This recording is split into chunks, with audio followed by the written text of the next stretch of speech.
Good morning. It is Sunday, February the 12th, 2023. The title of the message today is Chosen to Be Like Him. We'll be looking at Matthew chapter 4, verses 18 through 22 specifically today. We at our church are about to begin a witnessing emphasis called Who's Your One? Over the next few weeks, you and I and everyone in our church are going to be challenged to choose one person for whom we will pray and with whom we will seek to witness by sharing the gospel. As Christians, doing so is one of our primary responsibilities and privileges. You will hear more about Who's Your One next Sunday, but in preparation for that effort, I want us to think about what it means to be a follower of Christ and the importance of the fact that each of us were chosen to be like him. As we begin, did you know that the first followers of Jesus did not call themselves Christians? The term Christian was, in fact, one of contempt used by non-believers. Acts chapter 11, verse 26 tells us that first Christians were instead known as disciples. The word Christian is used only a few times in the Bible, but the word disciple is used more than 250 times. And I think it is fair to say disciple is a much more accurate and descriptive word for what it means to be a follower of Christ. I want you to read along with me in your Bible in Matthew chapter 4, beginning in verse 18.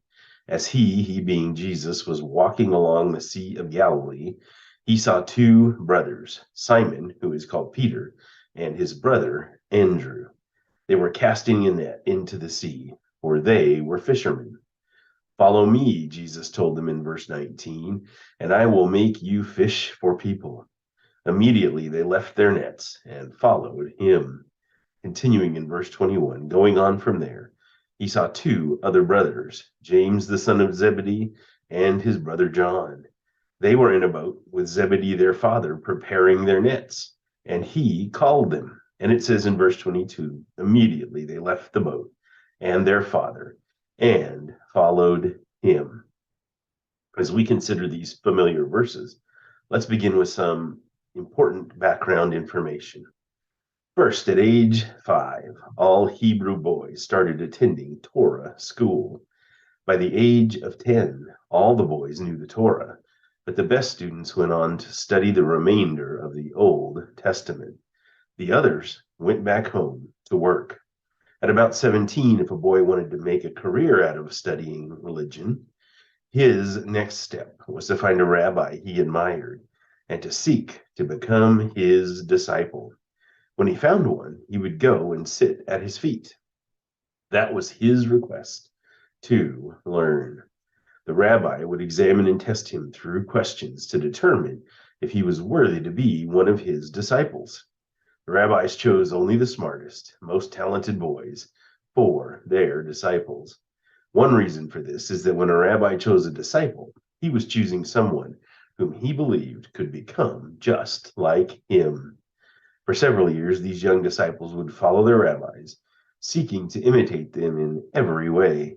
The goal of a disciple was to become like the rabbi. Keeping all of this in mind, let's consider the first point this morning. Jesus chooses the willing.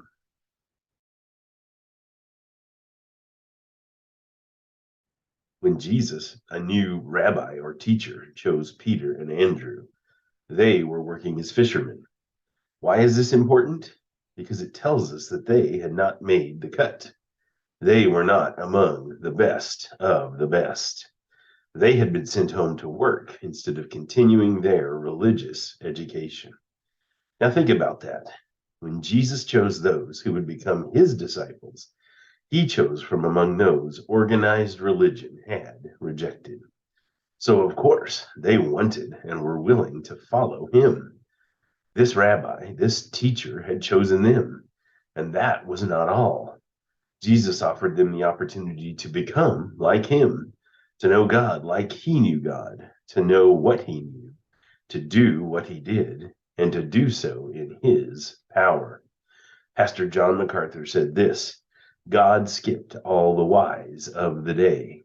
He chose men so ordinary it was comical.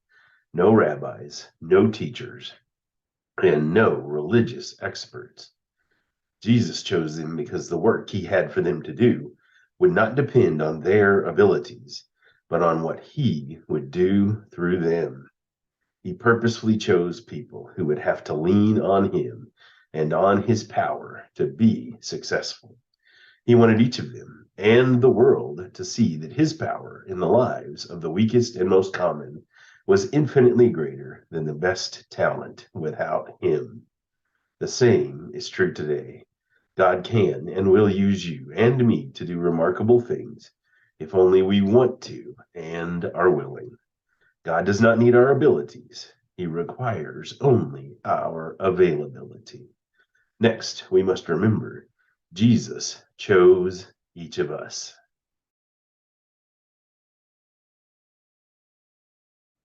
As we talked about earlier, the normal way a disciple was chosen was he had to be among the best. He then sought a rabbi, and if the rabbi saw enough potential in him, he would be chosen as a follower. I'm sure many Jewish boys, and undoubtedly their mothers, were pleased and proud when a prominent rabbi chose them. But Jesus's process was different. His disciples didn't come sit at his feet. He sought them when they weren't even looking for him. You may be struggling in one way or another this morning, and you may be feeling unwanted or unworthy. But if you are Jesus's disciple, then always know he chose you. Listen to Jesus's words from John chapter 15, verse 16. He said, "You did not choose me, but I chose you. I appointed you to go and produce fruit, and that your fruit should remain, so that whatever you ask the Father in my name, he will give you." He chose us. We are to become like him, and when we do, we can accomplish the work he has given us to do. Next, we must also make a choice.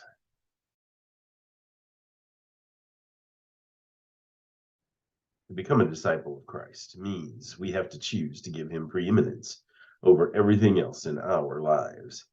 The disciples Jesus called in the verses we read immediately left behind their work and their family connections. And while many of us may not be required to quit our jobs or lose our relationships with our parents or family over Jesus, some may. God may tell you to change careers, or he may call you to become a missionary and to leave your hometown and family. For others, it may not be as dramatic, but each of us, if we are Jesus's disciples, will have many moments in life, many choices to make when we must decide which holds greater sway over our lives. We are all also given a task, and that is we are commanded to be witnesses.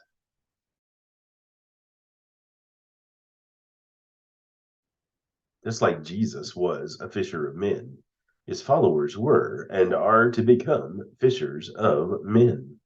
This is an essential part of being a disciple. As we demonstrate, we are disciples of Christ by bearing fruit. Here are Jesus' words from John chapter 15, verse 8. "My Father is glorified," he said, "by this, that you produce much fruit and prove to be my disciples." Everything we do as Christians should grow out of the call to make disciples. And as we begin our witnessing emphasis of who's your one, we must accept that holding services on Sunday morning, providing Sunday school or Bible studies, participating in prayer meetings, or serving in church in one way or another are not enough. God's plan, the method Jesus himself demonstrated for each of us, is the only effective method of being faithful witnesses. And that is individual believers, true disciples of Christ, sharing the gospel with another person. In other words, you and I are God's plan for seeing the lost come to a saving knowledge of Christ. I want you to ask God to help you identify who will be your one, the one you will pray for and seek opportunities to witness to in the weeks to come. You were chosen for this. Seek to have a person in mind by next Sunday. God bless you this week.